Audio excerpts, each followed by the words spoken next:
Welcome everyone to another episode of the Warmup. Man, I'm here with the guys. It's me, Christmas, Holiday Reg is in the building, and we also got Kev RL. Say what's up, man, to everyone this holiday season on whatever platform they're listening to us at. Hey, what's up, everybody? Thanks for joining us. What's up? I like that name, Chris. Oh, appreciate it.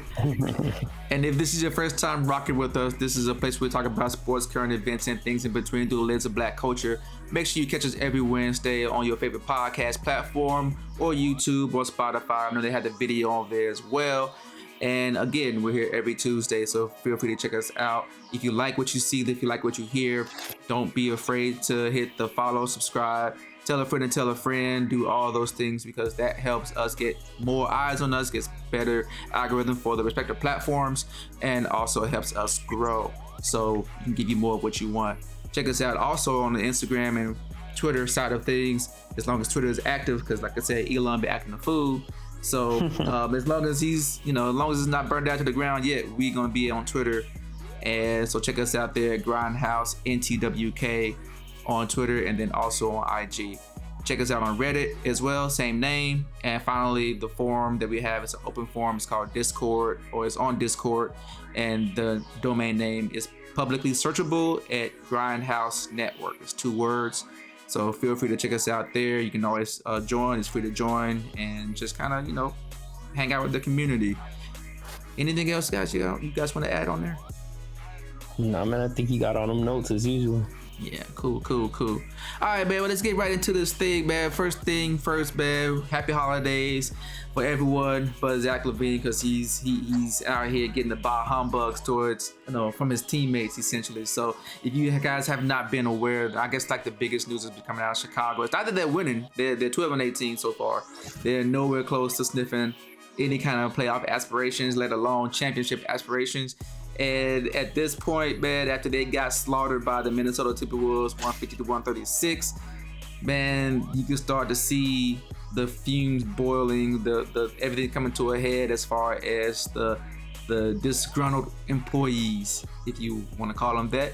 Obviously, the teammates have been directing a lot of that frustration at Zach Lavine, and this kind of been echoed by Billy Donovan, who was the head coach, who has stated that there was a locker room incident, if you will, about the performance of the team going forward. I think they've had a couple of, or multiple, more than one team meetings to try to get this thing ironed out, and I don't know, maybe it worked, maybe it's not working. We don't know yet. It remains yet to be seen, but this kind of leads to the question that I kind of want to jump off on. First of all, what's happening? But secondly, more importantly, is this putting the whole Zach Lavine, DeMar DeRozan, John Caruso experiment? Oh, sorry, Lonzo Ball. I forgot. Caruso was actually probably a good thing. But is this putting this whole experiment at risk of failing and being broken up? Man, I'll start with you, Kev. I won't say it's broken just yet because we haven't really had a chance to, Lonzo Ball has been out. I'm not sure how long he's been out right now, but that's going to be a big chunk of their struggles right there. Not to say he's going to be the savior once he comes back, but I mean, he is like the 3rd best player, maybe the 2nd best player on the team. I don't know how you feel about DeMar DeRozan, but that's my boy. I like DeMar, so I'm going to put him up there. Lavine, he always showed great talent, great ability. The fact that they're putting it all on him right now, I'm not sure. Maybe because of that max deal he got, $215, 5-year contract. Maybe it's like, man, gotta play up to it. But I feel like right now it has to be a team situation, a team dynamic. You mentioned that there was like a locker room debacle or something. What happened there? Was a fight? I think it was just really more so of people who are disgruntled, they're voicing their opinions. They're, when you mad, it's everyone's fault, right? Or when you're losing, it's everyone's fault. When you're winning, it doesn't really matter. So I think it's just a lot of frustration that, I don't think it was a fight or anything, but it was really more of a verbal discord. Confrontations, yeah. Yeah. Or as the coach said, the players are holding each other accountable. Yeah. It's all like they're trying to do. And that's what you got to do at the end of the day. You know? But I was saying earlier, pre-pod, the whole East seemed to have gotten better. Everyone has improved,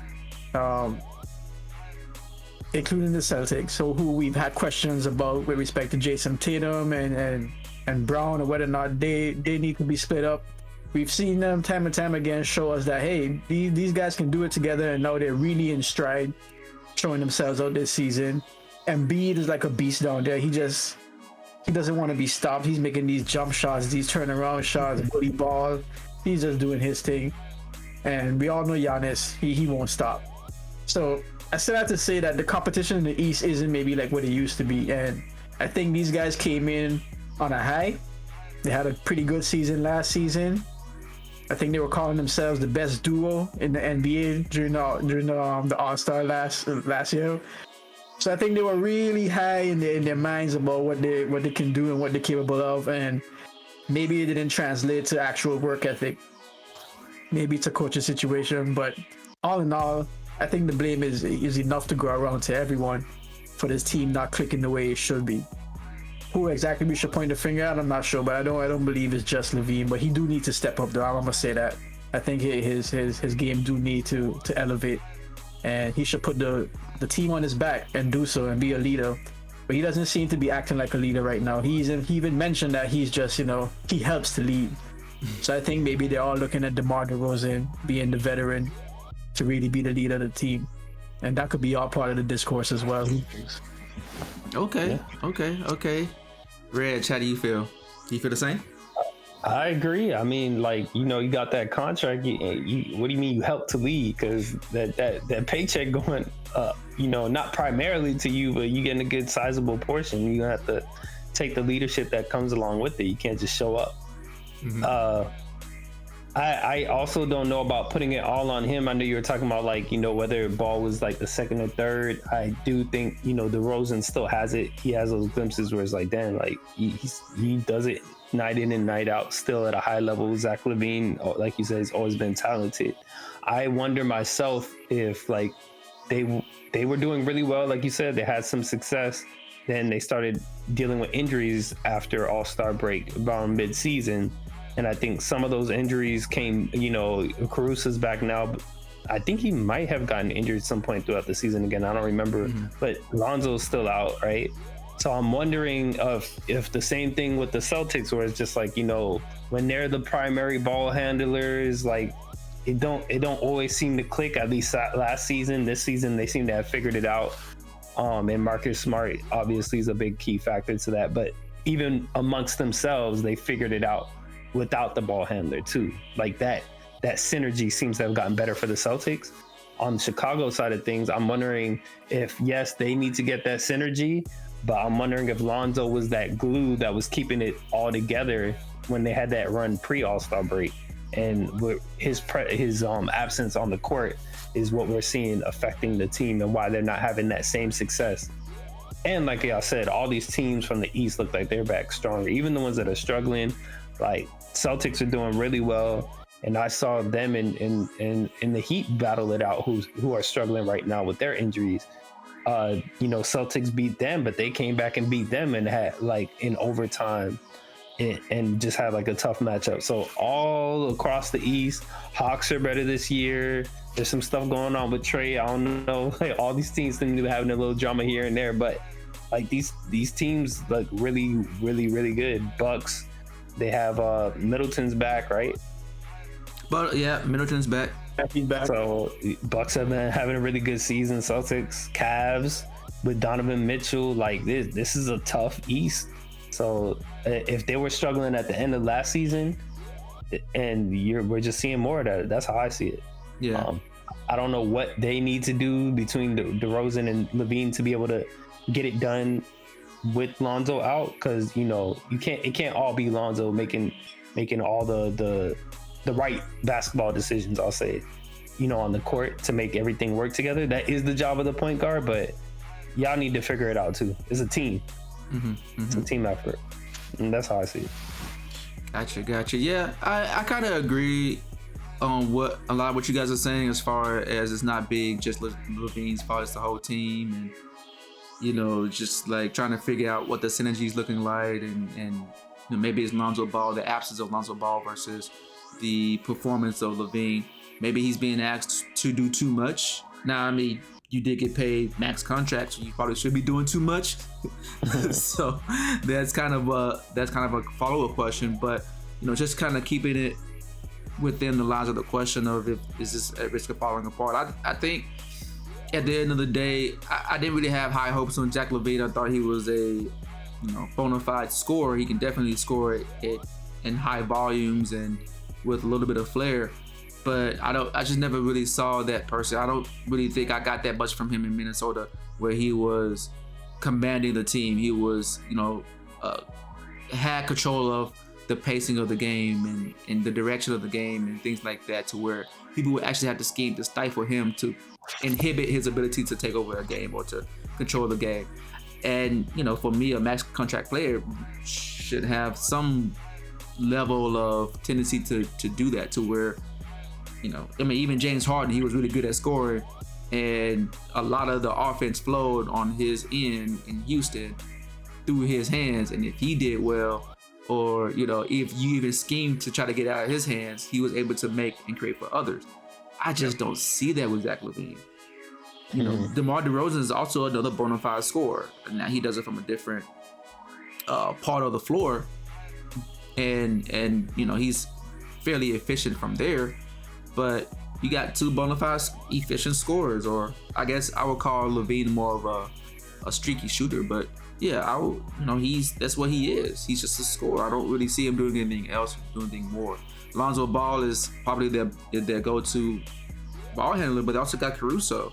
They also have Kobe White. So I mean, it's not like they don't have ball handlers to spare. It's just, at the end of the day, you got the max contract coming off of a surgery, and that's impacting your performance. I don't want to say those two things are correlated or there's a causation there, but at the end of the day, your numbers are down, dude. Like, you're shooting 36% from the three. You're only averaging 20 points a game, 21 points a game.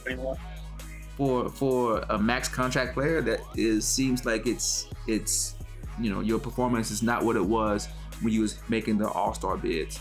So, is it at risk of falling apart? I think I think it's at risk right now. I mean, if this continues to trend in the way they're going, they're 12-18 right now. They're currently like what, number 7, 8? Let me see what they are. They're currently 11th right now. The only people who are better than them right now are the Wizards, the Pistons, the Magic, and the Hornets. And at least you can give Hornets a 5. Yeah, only people who are worse than them are those teams. And I'm just like, and the Hornets just got LaMelo back. I was gonna say, yeah, they've actually had a legitimate reason why they're down so far. But you shouldn't be down here with the Magic and Pistons. Neither one of those two teams have a max contract player.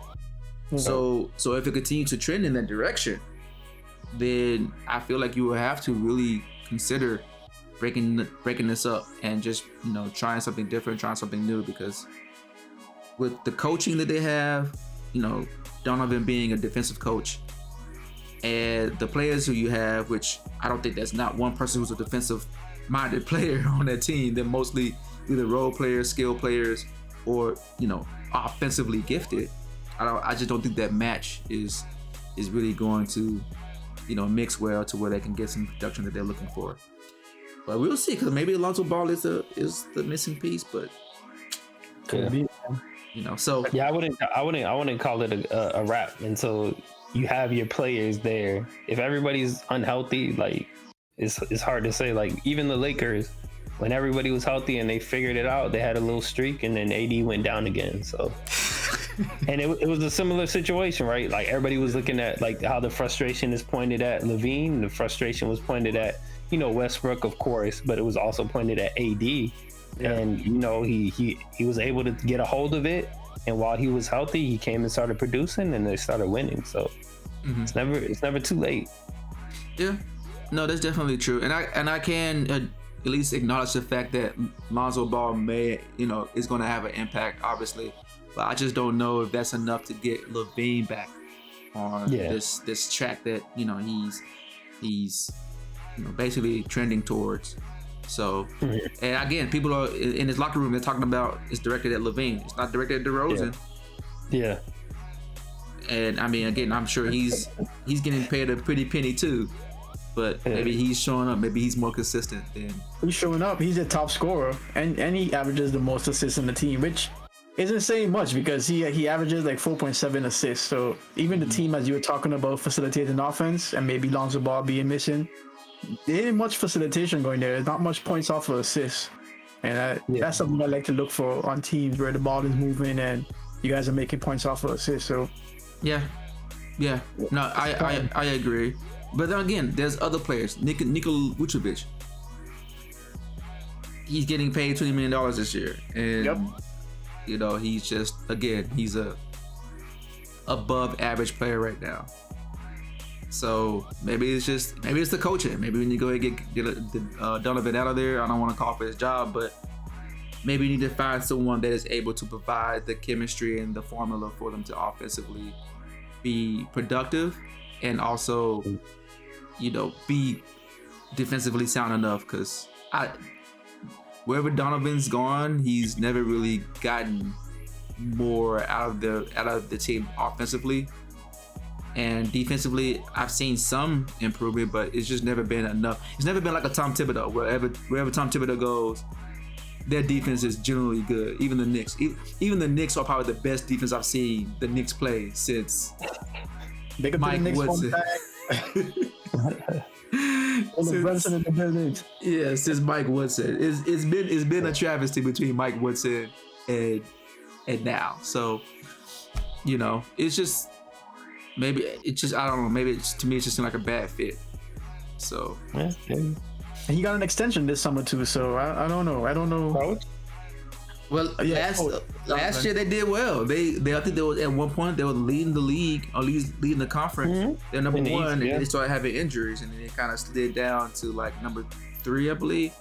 So, I get it. It happens, and injuries are a thing. So I'm not even gonna knock it, but man, this is even like top. You're not even top 8 at this point. You're not even just kind of like hovering around 500. Like this is way more. I think. Yeah. Injuries are a thing, but I feel like the teams that are successful, they have that grit that Jaw went down, Memphis kept it pushing. Like you know what I mean? Like these different teams that have been able to battle through injuries. Warriors have done it. Clay was gone for quite some time, and they were still producing at a high level. People just got to step up. Yeah, I agree, and I think I agree that they need to step up.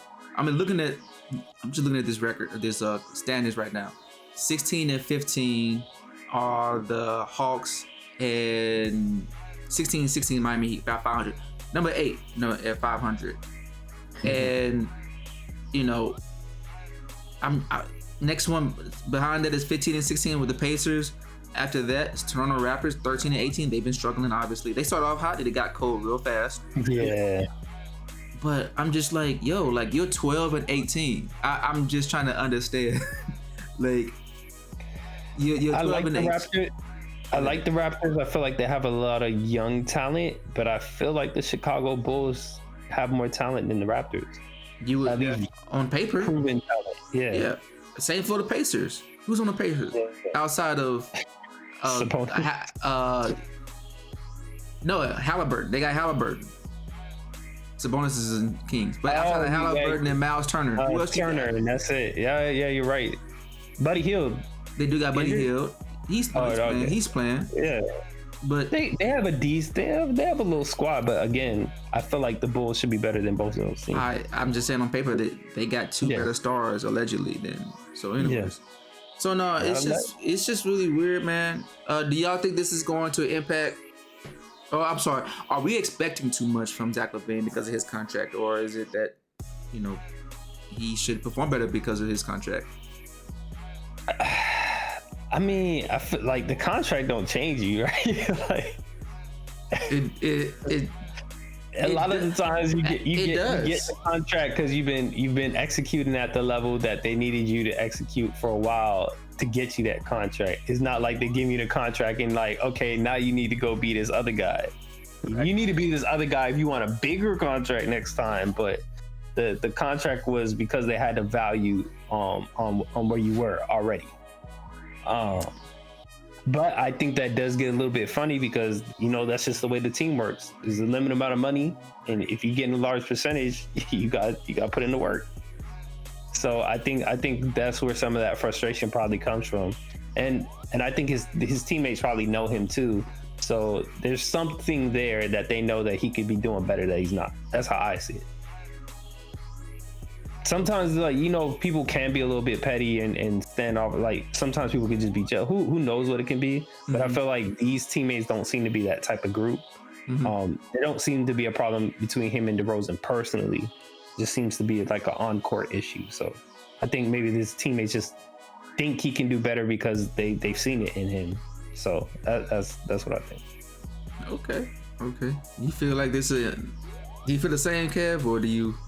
No, I agree with that. Especially the first part, because that's the first thing that came to my mind. Is like, hey, you got that contract because of how you were playing, so there's no debate about whether or not you deserve that money, or we expect you to play any more than what you already did to get that contract.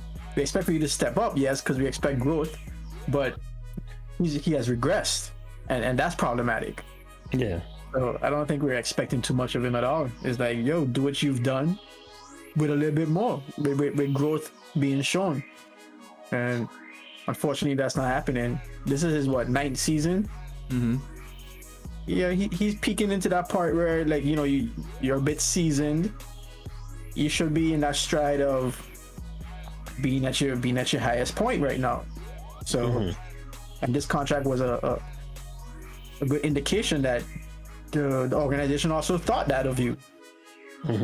So it's despite like, the knee, despite the surgery, they still gave him that kind of money. Do y'all think it's the injury or the surgery? Some lingering effects there, or no? It was a knee surgery, so I think that just naturally you babysit any kind of injury, and there's a trust that has to be gained internally about, you know, your body and your mind and all of that stuff.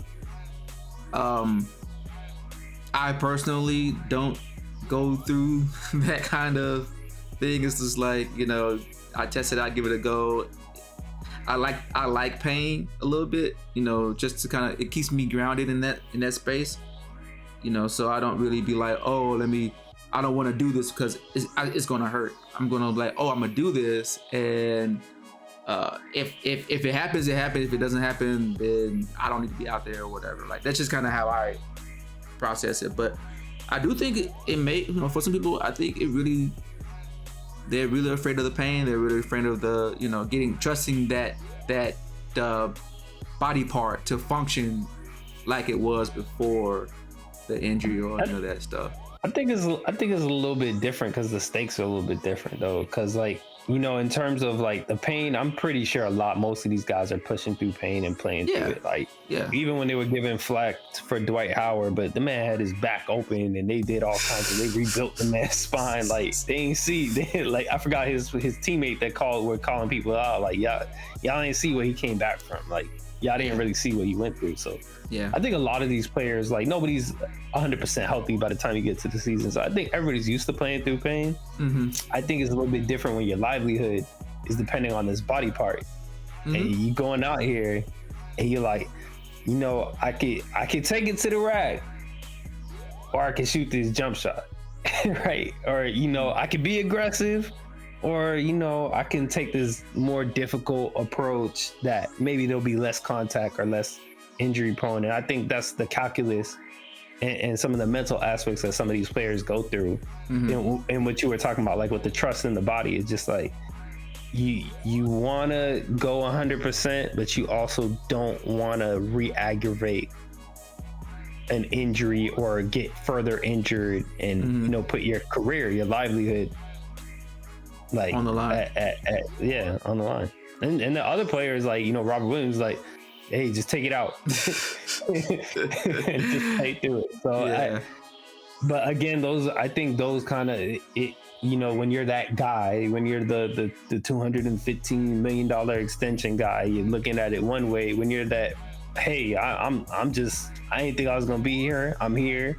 I'm not gonna let this take me out. I think it's different mentalities and different reasons for those mentalities. But yeah, I won't just say it's like I wouldn't want to write it off as just like, oh, you know, maybe he's afraid of the pain or something like that. But I do think that trust thing is what you said is really true. Like, do you trust it? And maybe it's like a feedback thing. Maybe there's something there where it's just like when he tries to go, like, oh, it's not going like it used to. Yeah. Like, yeah. So, which I agree on that.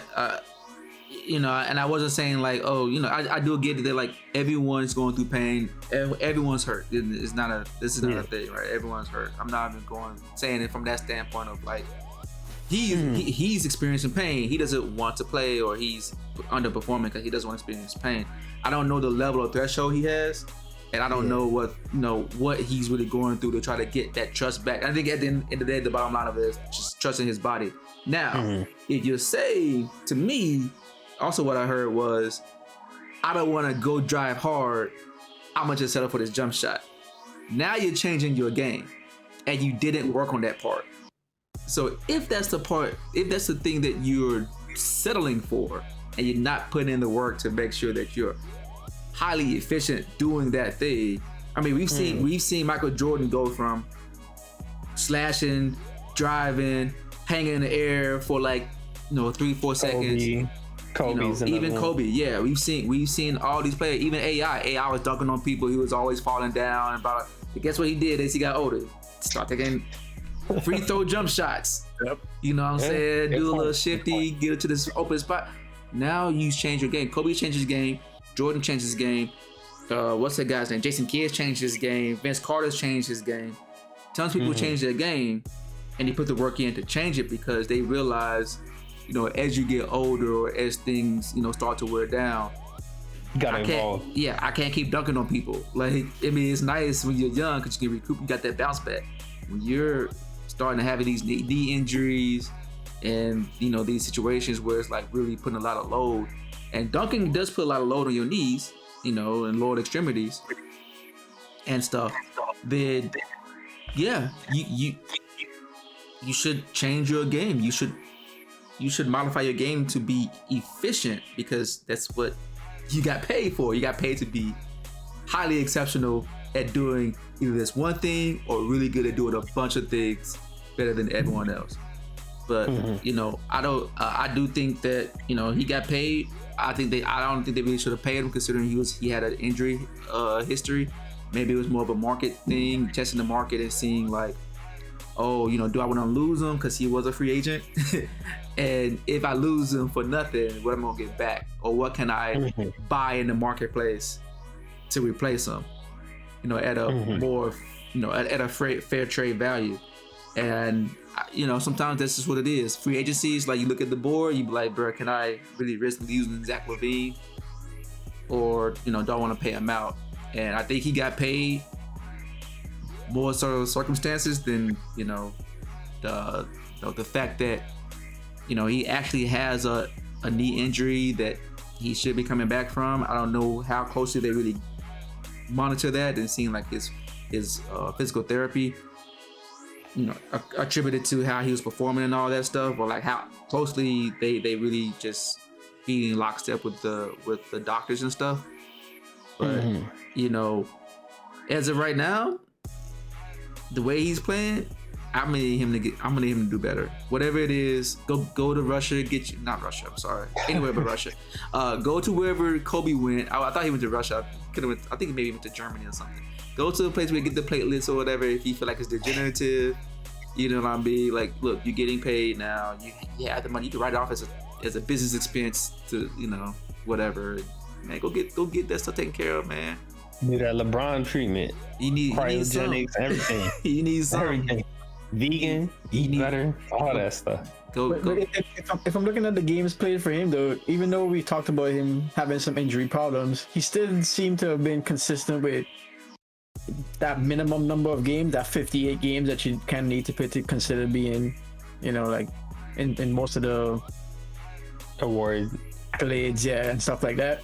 If he's played 67 games last season, 58 the season prior to that, 60, 63, and then in 2017 was the 24 games, where I'm assuming that's where injuries started to happen. So it seemed like he played most of the season, most of the time. So they had a data set. I think this part gets tricky because then you got guys like Kawhi. Like you don't really know what's going on.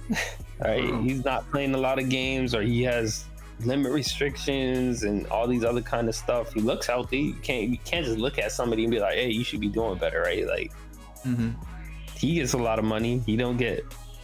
We say a lot. I don't see his teammates complaining about him a lot, right? So I don't know what's going on with that guy. Kawhi is an ultimate flex. Like the dude just finessed the whole NBA. Well, not the NBA, man. The Clippers. He's taking all their money, man. He retired early. I think he's putting in retirement hours at this point. I can't even think of a current or former teammate of his that's ever complained about it, though. Really. I mean, I don't. That's true.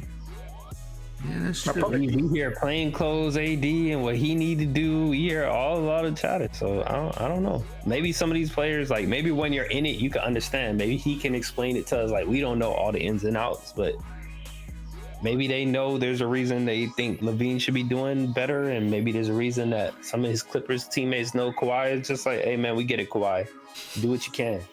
Cause I don't know. Yeah. Strange. Yeah. So. Anything else I want to add for Lavine, man? Hopefully the Bulls figure it out.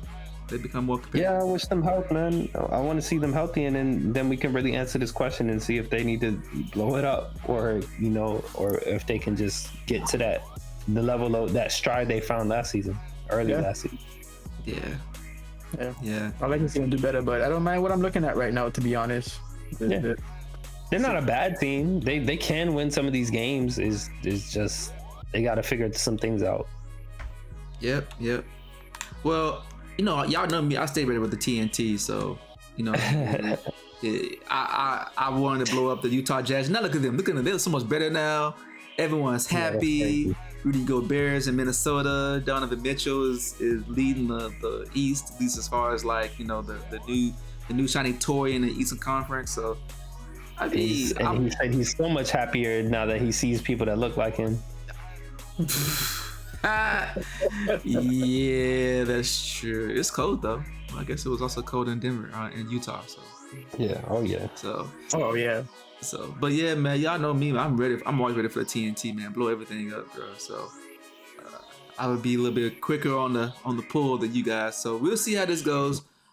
Hopefully, Lavine gets back to whatever Lavine was doing 2 years, for the past 2 years, and Lonzo Ball comes back, and DeMar DeRozan. I don't know what he's looking for, but hope he finds it, because it ain't in Chicago. Well. It ain't in Chicago right now. Nah, it ain't in Chicago. He playing well. You better. Yeah. See the Lakers right now, to be honest with you. Veteran guy we can count on. I could count on him. That jump shot. I ain't putting him on the Lakers because this is the best basketball I've seen him ever play. I don't want to. Everything that's gone to LA, it just hasn't looked great. I'm gonna just say that. Like outside of, I feel like the only two people that I feel like look good in LA that were stars are AD and LeBron. He could do well, man. I think they if you get rid of all these other shooting guards, point guards that they got, and just replace them with DeRozan, I'll be happy, because they would benefit if they had a simplified roster. Their roster is very complicated. There's a whole bunch of guards. There's a whole bunch of like things they try to match together and patchwork and make a team. Like it's not very structured. Yeah. It's like, you remember how I picked when we were doing the NBA All-Star teams? You remember how I was picking the teams? It looked like that's how they GM. You had all point guards. We gotta have 4 or 5 point guards. Even your center. AD is not gonna play center, so he's gonna be a guard too. I'm like, what are y'all doing? Like, what are y'all doing? I know, right?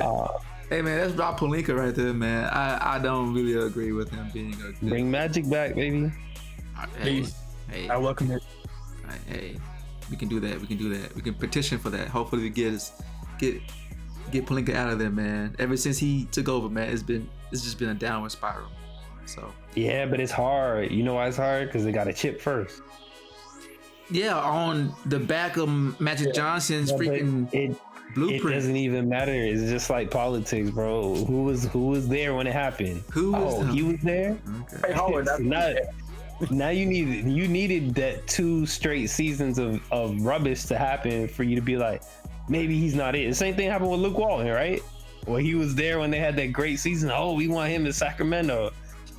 I mean, he went to LA first. It's just like, wait, he went to Sacramento, then LA, or LA and then Sacramento? No, he went to LA, then Sacramento. LA first. They're like, oh, we want him. Saw what he did with the Warriors.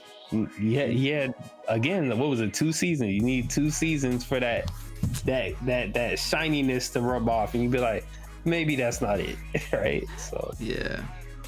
Well, I think that was really contextual because they had LeBron, and they didn't want to really waste LeBron with no Luke Walton learning curve. So yeah.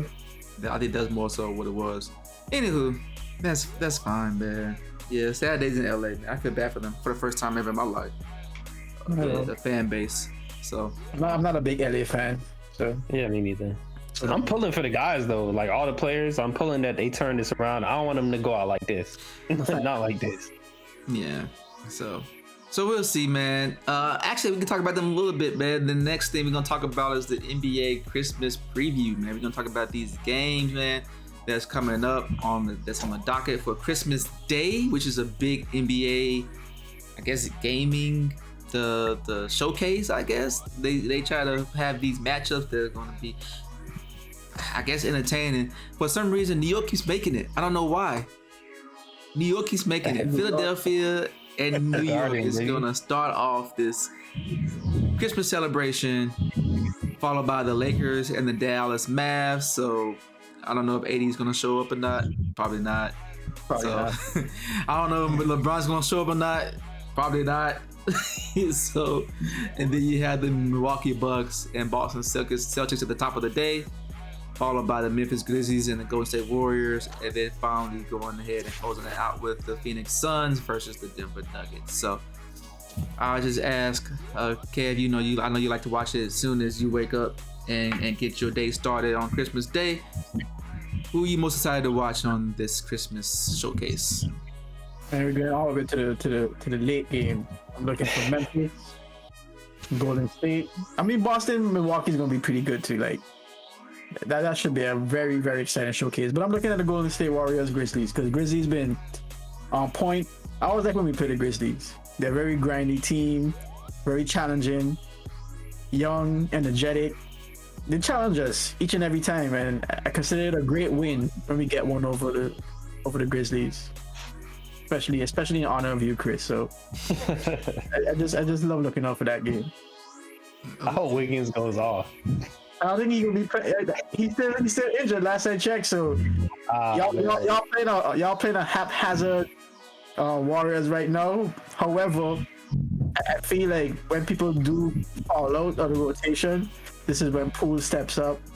Kuminga is doing pretty well. Moody is doing pretty well, so maybe they'll patch up some patchwork, and they're both young teams playing against each other, so maybe something can happen. But right now y'all are playing in a handicap situation, but it's okay. Okay, all right, cool. What you got, Reg, man? Who's your favorite, man? The Knicks? If it's not for the kids open up presents and stuff, you sleep in, bro. Sleep in. Because no, it ain't the Knicks. I'll sleep through that game. Lakers and Mavericks, I can go either way depending on who's available and whatnot. Mavericks have been playing well, but they'll have their ups and downs as well. So that could go either way. I wouldn't be mad to watch that game. Bucks and Celtics. For the East, that's going to be my favorite game to watch. And for the West, I'm looking forward to the Suns and Nuggets.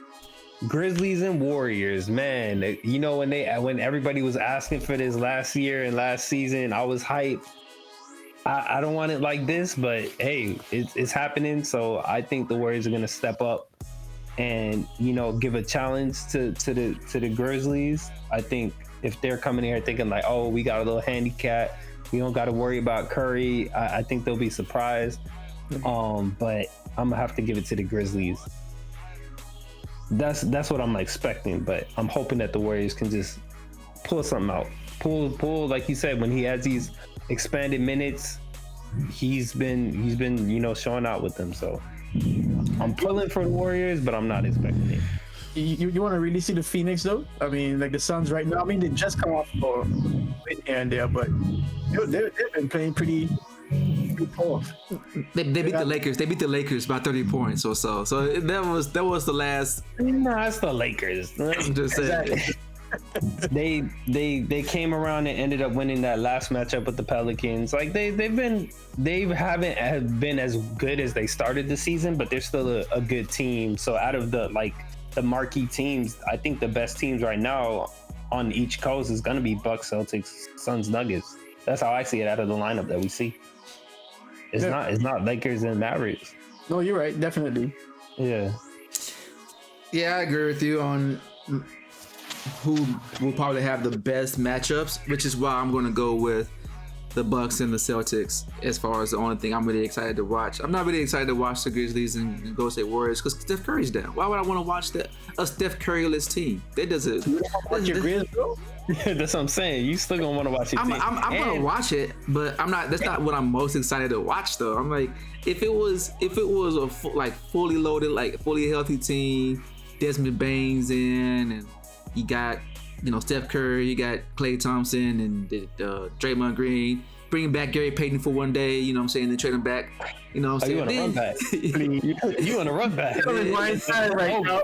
That's gone. Then I'd be happy, man. I'm like, yeah, let's watch this game. I'm excited to see this game.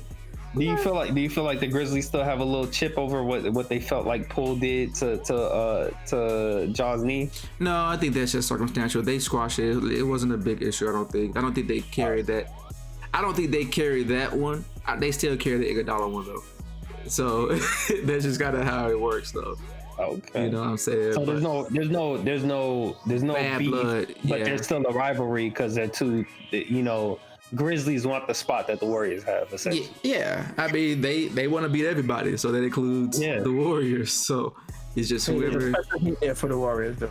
I shouldn't say hate. That's a wrong word, but there's a special competitiveness there for the Warriors. Yeah. It's a respectful rivalry at this point because they eliminated them in the playoffs, like all of that. Yeah. So I mean, I get it, but they didn't have that for the Utah Jazz when they got eliminated 2 years ago. That's true. So it's the Warriors, man, because y'all be talking, bro. Exactly. So, it's different. But it's a dynasty too at the same time. You know what I mean? It's dynastic. Like the Bulls. It is like the Bulls. That is the comparison. It's not a dynasty. They have become that dominant franchise. Say what you want, man. You can go on the checklist and you come up with the criteria what a dynasty is. You do it. I already told you, bro. I already told you. We talked about this. There's really only two dynasties. Two dynasties. Maybe three if you want to count the Lakers, the 80s Lakers. You can count the Lakers. Oh, whoa! You're not even saying the Lakers are a dynasty. Not the 2000 Lakers. No, they're not a dynasty. They had a three-peat, yes. I thought the Kobe Shaq wasn't. No, okay. Wow, tough one. No, keep it moving. Let's keep it moving. So that's just me, man. I drive a hard bargain, man. I have expectations. I think that's really what it is. Unrealistic expectations. Oh, yeah, exactly. Whoa, unrealistic? Smart goals. The odds are realistic. Hey, man, the point of a dynasty is for it to be very hard to be considered one. It's just like a Hall of Fame. Everyone doesn't make it to the Hall of Fame. You're not getting another Warriors for a little bit, bro. I'm telling you. Okay, all right. A lot do make it to the Hall of Fame though. So yeah. Talking about two dynasties in the whole of the NBA history. That's what you just said. I'm just saying, like there's some teams, there's a lot of teams, a lot of years of teams. And again, it's very that's like to me, dynasty is like there's a Hall of Fame and then there's that side of the Hall of Fame where it's like, look, this is the Hall of Fame of Hall of Fame. So I don't know what's bigger than a dynasty for a team. So to me, it's a. I feel like some of y'all guys was on the Hall of Fame board. It would be a much smaller hall. It'd be a little walkway. So small. Just saying, man. It's We gonna know all 10 of the people in the Hall of Fame because y'all criteria be strict, but we can keep it moving. Man. Okay. Okay. So yeah, man. I'm just gonna say this. Man. I think I'm gonna watch the game, obviously, because it's the Grizzlies, and I usually watch, especially when they play the Warriors, because the fans are always they're almost as toxic as the Lakers fans at this point. Nah, come on. Almost as bad. Almost as bad. Almost as bad. Nah. No, they're not even in the same hemisphere. What you talking? If you want to say bandwagoners, they're not even really basketball fans. Some of them. If you want to say that, those are accurate. Are those fans? Are those fans? Are those fans? Bandwagon or otherwise, they're fans, right? But I'm saying toxic is not the attribute I would use. All those other things, I'll give you that. But toxic, I wouldn't get that to the Warriors. Okay. You got not Dub Nation. Okay. Not Dub Nation, man. You gotta stop it. Okay. Okay. All right. And anyway, so yeah, that's part of the reason. So I gotta make sure that whenever they talk and they be out here like, oh, blah blah blah, blase, Jordan Poole is blah blah blah. Chill. Yeah. Look. I rewatched the game. Let's run back the tape, and that way I just have my information. That's all. So anywho, so I'm gonna watch it. Obviously, Yeah, exactly. We gonna see. The Warriors is definitely gonna put some on y'all. I've been more excited though. Thank you. Well, You gave me more motivation. Now I'm watching the game. Now I'm sitting up over here really watching. I'm really paying attention. You see this toxicity just coming out. Oh yeah, I'm definitely gonna watch this game now, just so I can put it on you. Like, bro, just why? Why I gotta do so much? I just want to see what the Warriors are gonna do. Exactly. Like, I wasn't anticipating them coming with the W as an uphill battle, but it's not gonna be no lay down session. That's all I'm saying. I hope not. Yo, if that happens, I'd be like, yo, what are y'all without Steph? I'm gonna start questioning y'all leadership without Steph. Y'all shouldn't you shouldn't be losing game because your best player went down. They were losing games before the best player went down, bro. Like, yes, that's true, but they're also playing at home. You should not be losing. They've been on the road. No, I'm saying, but the game is gonna be the Christmas game is gonna be at home. Yeah, where they've been having all their success. So we'll that's see. when you have your success. So you can't lay down. If you get blown out, bro, it's a problem. I don't think it's gonna be a blowout, but I don't think so either. I hope not. I want to be a competitive game, but again, like I said, I'm most excited to see the Bucks and Celtics because those two they're in peak performance mode right now. Predictions? Yeah, we can talk about the predictions if y'all want, man. I can go ahead and just knock it out real quick, man. The Sixers, obviously. The Dallas Mavericks, obviously. I shouldn't even say that. The AD may play. Yeah, AD may play. Boston Celtics and Bucks. Now that one's gonna be hard. I'm gonna go with the Bucks though. They don't have Drew Holiday right now. If he's back by Christmas, definitely. But I'm still gonna go with the Bucks because, that's when he went though, because I just saw him. He was out last week, so he could be back. Yeah, he back. Yeah, he's back. Okay. I watched him this week. Okay.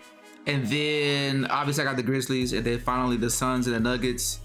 I'm gonna go with the Nuggets. Oh shoot, you know what? It depends. I'm gonna go with the Nuggets. I'm gonna go with the Nuggets on this one. What you got, Reg? I know you was already talking about your predictions. I'm gonna go ahead and say hold on. You got the Knicks. I'm gonna go with the Knicks. To be honest, bro. I'm gonna go with the Knicks. I'm gonna tell you why. Like, I just feel as though Joel Embiid is playing dominant, and you have some of the guys there who always step up, Maxey and whatnot. And Harden's okay. They be streaky. Like they're a hop, skipping and a jump away from them. And Joel Embiid has been phenomenal. So I'm gonna go ahead with the Knicks, bro. I think they're gonna pull off this upset. That one's my rolling dice one.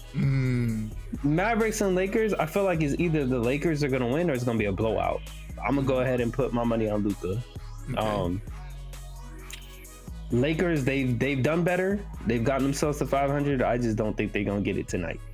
Christmas, that's not gonna be the present they getting. I'm gonna go with the Celtics, to be honest. Bucks have been playing great, but Giannis has had some nights where he struggled, and I think the Celtics are going to make him struggle. I think they're gonna play some tough defense, and they're gonna light it up. We'll go with the Celtics on that one. We already talked about this one. I think the Grizzlies are gonna win, but I'm pulling for the Warriors. I hope y'all lose, bro. I just hope y'all see what I'm saying? I hope y'all lose. Let's see. I hope y'all do. You hope somebody wins, automatically you're hoping for the other team to lose. I mean, Yeah, for real. You know. And then, Suns and Nuggets, I'm going with Nuggets. Okay. All right. Hope y'all lose. All right, man. That's cool. Hey, man, make sure you wear your Timbs on Christmas. I want to see your New York Timbs out. Can I dunk in them? You can do whatever you want to, man. You can just walk around your robe in your Timbs all day. I think that'd be an apropos for Christmas, man. So, yeah. Who you got in the prediction? Christmas and Hollis? Yep. Oh, man, I just wear my shell toes instead, man. Nah, I gotta be Timbs, man. It's a staple. It is. I'm gonna rapid fire through this, man. Really, I'm rooting for the Lakers, and Dallas has been kind of iffy. They've been hit or miss. I would put my money on Luka, like you said, Reg. I just don't always put my money on the Dallas Mavericks itself. He be shining, but sometimes they just be, I don't know what. I got Celtics over Bucks, even though I don't think they're gonna stop Giannis. I think he's gonna still Giannis. I think he still get what he gonna get. It's just I think they're gonna rise above and just play a little bit more, just play a little bit better. Rooting for the Warriors, of course. It's gonna be a tough one. I'm gonna go with Warriors still. I can't do it. I'm sorry. I can't even be sensible about it. Phoenix, Denver. I'm rocking with my boy CP3 on this one. Phoenix Suns, D-Book all the way. You still be out here supporting CP3? Okay. Yes, man. Yeah. I don't love it, but you gotta respect it. He's definitely a lot of players. Like I know a lot of fans right now are looking at him with a lens of he played dirty. There's a lot of unfavorable things with him, but Kobe wasn't liked by people who were not Lakers fans back in the day. But when he put the cleats up, I feel like he's gonna be one of those players that not everybody liked him, but they gonna respect him. Oh yeah, definitely. So. Okay. All right. Well, we can go ahead and wrap this up if y'all don't have anything else, man. So, Kev, man, you want to kick us off on the sign-offs? Happy holidays, season greetings, happy Hanukkah, all that good stuff. Enjoy the days, man. Cool. Was it Chris? What was your name, man? Magic Reg? Holiday Reg. Happy holidays to everybody. I'm gonna go ahead and throw Kwanzaa in the mix. I don't know who out here celebrating it, but more power to you. That's it, man. Enjoy your time with your family. Eat good and be healthy. Okay. You said Happy Hanukkah too, right? Yeah, he covered the Hanukkah, so I just added okay. You did the Kwanzaa. Oh, okay. And I think we got Christmas. You didn't say Christmas. Christmas, yeah, we can get Christmas. Merry Christmas. Also, cool. And if you guys like this, man, this is Christmas and the crew. If you like what you heard, man, go ahead and get the 5 stars, like, and all that stuff, man. Follow us, please, and engage with us, man. Like I said, we're going to be real good on getting the feedback, the engagement, and responding to people who comment on our page and things like that.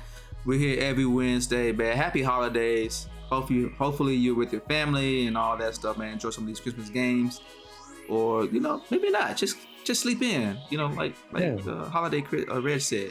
And yeah, man, we may be gone for the next week. You know what I'm saying? Trying to enjoy some time off during the Christmas holidays between Christmas and New Year. So you won't catch us next week, but on the following Wednesday we'll be back. So until the New Year, Happy New Year to everyone.